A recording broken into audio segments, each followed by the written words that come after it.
আসসালামু আলাইকুম। ৰাতিপুৱাৰ পৰা ভিডিঅ'টো আৰম্ভ কৰিছোঁ। ৰাতিপুৱাতে চাহ বহাই লৈছোঁ, তাৰপিছত কণী দুটামান বহাই লৈছোঁ। তো চাহটা ৰেডি হৈ গ'ল, তেখেতক দি লৈছোঁ। মই এইফালে আকৌ ভাতৰ কাৰণে চাউলখিনি ধুই মেলি লৈছোঁ। তো ৰাতিপুৱাতেই সোনকালে যদি ৰন্ধা বঢ়া কৰা যায় তেতিয়াহ'লে বেলেগ কামো কৰা যায় গোটেই দিনটো। তো এইফালে তেখেতে চাহ পানী খোৱা হ'ল, মই কাপ চাপকেইটা ধুনীয়াকৈ ধুই মেলি দিছোঁ। তাৰপিছত ভাতটো বহাই দি মোৰ কাৰণে একাপ চাহ লৈছোঁ। তো এতিয়া মই গৰম গৰম চাহ একাপ খাই লৈ দুটা কণী লৈছোঁ, এটা জিচানৰ কাৰণে এটা মোৰ কাৰণে। চাহ একাপ খাই লৈ মই বাহিৰলৈ ওলাই আহিছোঁ। এয়া চাওক, অলপ ৰ'দো দিছে ৰাতিপুৱাতে আৰু কুঁৱলীও আছে। তো এইফালে আহি দেখিছোঁ জিচানে মুখ ফুলাই বহি আছে। তেওঁক মানে ইয়াত বন্দী কৰা হৈছে। তেওঁ দৌৰি ফুৰে যে ৰাতিপুৱাৰ ভাগতেই, ইমান কুঁৱলী দি থাকে, ঠাণ্ডা হয়। তো সেইকাৰণে তেওঁক ইয়াত বহাই থৈ দিছে। তেওঁ বহি বহি কান্দি আছে। তো মই আহিছোঁ অলপ সহায় কৰিবলৈ, যিহেতু আমাৰ উৰহী গছত উৰহী বহুকেইটা লাগিছে। তো অলপ বিক্ৰী কৰিব পৰাও হৈছে, বেছি পৰিমাণে লাগিছে। তো কেইটামান উৰহী ছিঙি লোৱা হৈছে আৰু এইফালে ওখ তামোল গছত বগাই যাব লৈছিলে। তো ইয়াতো ধুনীয়াকৈ উৰহী লাগি আছিলে, এইখিনি জখলাৰে টানি নমাই দিছে। তো এইখিনি মই বুটলি আছোঁ। তো বহুকেইটাই উৰহী ইয়াতে লাগি আছিলে। তো মই এইখিনি ধুনীয়াকৈ উঠাই লৈছোঁ আৰু এইফালে উৰহীকেইটা ঘৰত নি এনেকৈ থোৱা হৈছে। আৰু ইয়াৰ পৰা বেছি লেতেৰা নহয়, এটা দুটামান পোকে খোৱা থাকে, সেইখিনি ওলাই মেলি দিয়াৰ পিছত মাপজোখ কৰি দি তেখেতে বজাৰত লৈ গ'লে। তো এইফালে মই আকৌ কাপোৰ কেইটামান আছিলে, ৰাতিপুৱাৰ ভাগত নুধুলে নুশুকাই নহয়। তো সেইখিনি মই ওলাই লৈছোঁ, এতিয়া মই তিয়াই থৈ দিছোঁ। তো এইখিনি কৰাৰ পিছতে মই ৰন্ধা বঢ়া কমপ্লিট হোৱাৰ পিছত খোৱা লোৱা হ'ল আৰু খোৱা লোৱাৰ পিছত বাচন বৰ্তন কেইটামান ধুই মেলি আকৌ ৰ'দত দিলোঁ। তাৰপিছত মই কাপোৰখিনি ধুই মেলি ওপৰলৈ লৈ আহিলোঁ। এতিয়া মই ওপৰত কাপোৰখিনি মেলি দিওঁ, যিহেতু শীতকালৰ কাপোৰখিনি অলপ ডাঠ হয়, শুকাবলৈ অলপ টাইমো লাগে। তো ৰ'দ এতিয়া বাৰু আছে ঠিকেই। তো বেছি সময় নাথাকে নহয়, 2টাৰ পিছৰ পৰা ৰ'দ আৰু নালাগে গাত। সেইকাৰণে আগতীয়াকৈ সোনকালে কাপোৰখিনি ধুই মেলি ৰ'দত মেলিয়াই দিলে ভাল হয় আৰু শুকাবলৈ। এইফালে আকৌ দুটামান কাৰ্পেট আছিলে ৰুমত পাৰা, তো সেইখিনিও ওপৰত দিছোঁ, নহ'লে ধূলি বালি লাগি থাকে যে, এইবিলাক ডেইলি ধুবলৈও নহয়। তো সেইকাৰণে এইখিনিও আনি ওপৰত মই অলপ ৰ'দত দিছোঁ। এইখিনি অলপ ৰ'দত দিলে মানে ধূলি বালিখিনি আঁতৰি যায়। তো সেইবিলাক কাম চাম কৰি মেলি আহি দেখিলোঁ যে বজাৰৰ পৰা কেইটামান আপেল আৰু কমলা আনিলে। তো কমলা দেখি মন গৈ আছে যে আজি কমলা টেঙা খাওঁ। তো ৰ'দত বহি কমলা টেঙা খোৱাৰ মজাই বেলেগ। ৰ'দত বহি কমলা টেঙা নহয় বাৰু, টেঙা বস্তু খালে ভালেই লাগে বাৰু। তো মই ভালকৈ ধুই মেলি লৈ আহিছোঁ, ইয়াত মাত্ৰ জাষ্ট ধুই খাবলৈ আৰু ধুইছোঁ। আৰু এইফালে কমলাকেইটা এনেকৈ গুচাই ল'ম। এইফালে চাওক কিমান এটা ধুনীয়া এটা পৰিৱেশৰ মাজত বহি লৈছোঁ, ৰ'দো দি আছে ধুনীয়াকৈ। আৰু কমলাখিনি গুচাই মই এনেকৈ কাটি লৈছোঁ। এতিয়া মই ৰোৱা গছটোৰ পৰা দুটামান জলকীয়া ছিঙি লওঁ। তো এনেকৈ ভালেই লাগি আছে, পৰিৱেশটো ধুনীয়া এটা পৰিৱেশৰ মাজত বহি লৈছোঁ। তো দুটামান জলকীয়া মই ছিঙি লৈছোঁ আৰু এইফালে দুটামান ধনিয়া পাতো ছিঙি ইয়াত দি দিছোঁ। আৰু এটা শুকান জলকীয়া মই গছৰ পৰা পুৰি আনিছিলোঁ। তো অলপ নিমখ দি দিছোঁ, অলপ নহয় অলপ সৰহকৈ দি লৈছোঁ। টেঙা বস্তুত নিমখ অলপ সৰহকৈ লাগে। আৰু এইফালে মই আৰু হাজবেণ্ড আহিছিলোঁ, হাজবেণ্ডে খাই আছে আৰু বহুত টেষ্টি হৈছিলে খাবলৈ। তো কোনে এনেকৈ ৰ'দত বহি টেঙা খাই ভাল পায় জনাবচোন কমেণ্ট বক্সত। আৰু এইফালে কমলাৰ বাকলিখিনি আৰু অলপ পানী আছিলে, সেইখিনি মই ফুলগছজোপাত দি দিছোঁ। আৰু এইফালে এটা ষ্ট্ৰবেৰী লাগি আছিলে, ওপৰে জিচানো আহিছিলে, যিহেতু লগতে জিচানো আহি ইয়াত ছিঙি লৈছে, খাওঁ কৰি আছে তেওঁ কেতিয়াবাৰ পৰাই। তো ষ্ট্ৰবেৰীটো ধুনীয়াকৈ ডাঙৰ হৈ পকি আছিলে। কেনেকুৱা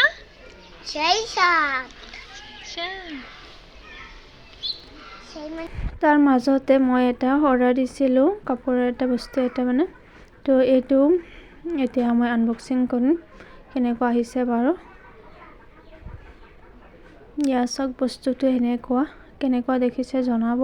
তো মই এতিয়া এইটো হৈছে এটা বেডশ্বীট। তো মই এতিয়া বিচনাত পাৰি লওঁ, তাৰপিছত দেখাই আছোঁ।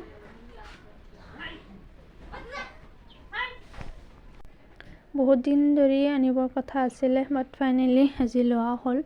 আৰু এইফালে পাৰি দিয়াৰ পিছত কেনেকুৱা লুক এটা আহিছে জনাবচোন কমেণ্ট বক্সত। হাজবেণ্ডে কিন্তু একেবাৰেই পচন্দ কৰা নাই, মই কিন্তু ভালেই পাইছোঁ। সিমান এটা দামো নহয়, ৰিজনেবল প্ৰাইজতেই আছে, 500 টকাৰ তলতেই আছে।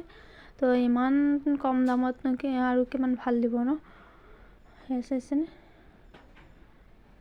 তো আপোনালোকৰ মতামতটো জনাব, কেনেকুৱা পাইছে। তাৰপিছত আজি আছিল শুক্ৰবাৰ। তো শুক্ৰবাৰৰ দিনা আগতীয়াকৈ জিচনকো গা পা ধুৱাই দিছোঁ। তেওঁৰ কাৰণে কাপোৰ কানি ক্ৰীম চিম ৰেডি কৰি লৈছোঁ আৰু তেওঁকতো গা পা ধুৱাই আনিলে আধা ঘণ্টামান লাগে কাপোৰ কানি খুন্দোৱাত। ইফালৰ পৰা সিফালে ঘূৰি ফুৰিব, বিচনা ইটো মূৰৰ পৰা সিটো মূৰলৈ দৌৰি ফুৰিব। তাৰপিছত তেওঁক ৰেডি কৰা দিয়াৰ পিছত হাজবেণ্ডৰ কাৰণে ইয়াত ৰেডি কৰি লৈছোঁ। আৰু আমাৰ টিকলা তেলৰ বটলখন দেখিছে নহয়, টিকলা বস্তুবোৰ দেখিবলৈ ভালেই লাগে। আৰু এইফালে আঁতৰ টুপি সকলোখিনি পাঞ্জাবী মই ৰেডি কৰি দিছোঁ। আৰু এইফালে ময়ো গা পা ধুই আহি অলপ দুপৰীয়া টাইমো হয় নহয়, তো আগতীয়াকৈ নমাজটো পঢ়ি লৈছোঁ। তো জুম্মাৰ দিন হয়, তো নামাজটো পঢ়ি লোৱাৰ পিছত মই আকৌ পাকঘৰত গৈছোঁ। পাকঘৰতে জিচনৰ কাৰণে গাখীৰ বহাই লৈছোঁ আৰু এইফালে সকলোৰে কাৰণে একাপ চাহ বহাই লৈছোঁ। তো চাহৰ লগত খাবলৈ তো আজি বেলেগ কিবা এটা বনাব লৈছোঁ, আৰু বেলেগ নহয় বাৰু।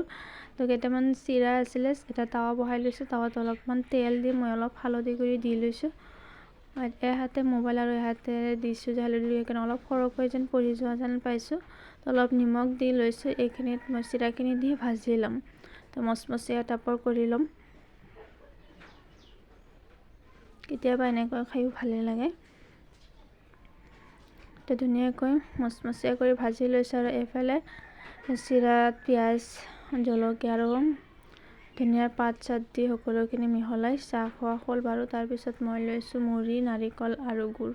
এনেকৈ খায়ো কেতিয়াবা ভালেই লাগে। তাৰপিছত এটা পাণ আছিলে, পাণটো নৰ্মেল পাণো নহয়, মিঠা পাণো নহয়, অলপ কিবা কিবি দি আৰু এটা নাৰিকলৰ টুকুৰা দি ধুনীয়াকৈ বনাই দিছে, খাবলৈ ভালেই লাগে, এনেকৈ খোৱা যায়। তাৰপিছত আকৌ সন্ধিয়া হ'ল নহয়, আবেলিয়ে হ'ল বাৰু। তো কাপোৰ কানি নিব লাগিব, এতিয়া আহিছোঁ ওপৰলৈ আৰু অলপ কামো আছে। এইফালে ৰাতিপুৱাৰ ভাগত পানী চানী দিয়া হোৱা নাই পুলিবিলাকত, অলপ শুকাই যায় নহয়, ঠাণ্ডা দিন, শীতকাল যিহেতু খৰাং বতৰ, তো পানী দিবই লাগে, ডেইলি এবাৰ হ'লেও দিব লাগে। তো এইফালে মই 5টামান তিয়ঁহৰ গুটি লগাইছিলোঁ, যেনেকৈ লগাইছোঁ এনেকৈ হৈ আছে, ভাল লাগিছে ন। তো এইখিনি অলপ শুকাই আছিলে, তো এইখিনিতো পানী দি দিছোঁ। আৰু এইফালে কৰলা গছজোপা আছেনে কেনেকুৱা হৈ গৈছে, অলপ বেছি পৰিমাণে গছ আছে যে ইয়াত, প্ৰায় 10-15টামান বেছি গছ আছে। তো সেইকাৰণে অলপ জাম বান্ধি কেঁকুৰা মেকুৰা হৈ গৈছে গছবিলাক। তাৰপিছত এইফালে গোলাপ ফুল নহয়, জবা ফুল মই এনেকৈ লগাইছিলোঁ ধুনীয়াকৈ, কলিবিলাকত ফুল দিয়া আছে, সৰু গছত এনেকৈ ফুল লাগিলে কেনেকুৱা ধুনীয়া লাগে দেখিবলৈ। এইফালে গোলাপজোপাটো ধুনীয়াকৈ ফুলি আহিছে। তো যিখিনি অলপ বেছি শুকান আছে সেইখিনিতে মই পানীখিনি দি দিছোঁ।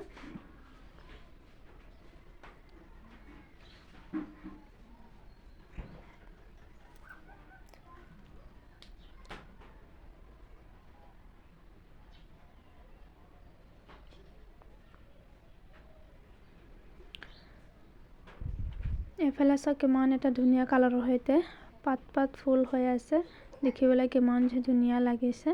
তো এই গছজোপাও শুকাই আছে, তো এইটোতো দিছোঁ। তো ইয়াত বেছি পানী নাই, তো পাইপ দি পানী দিলে মানে অলপ বেছি ভাল হয়।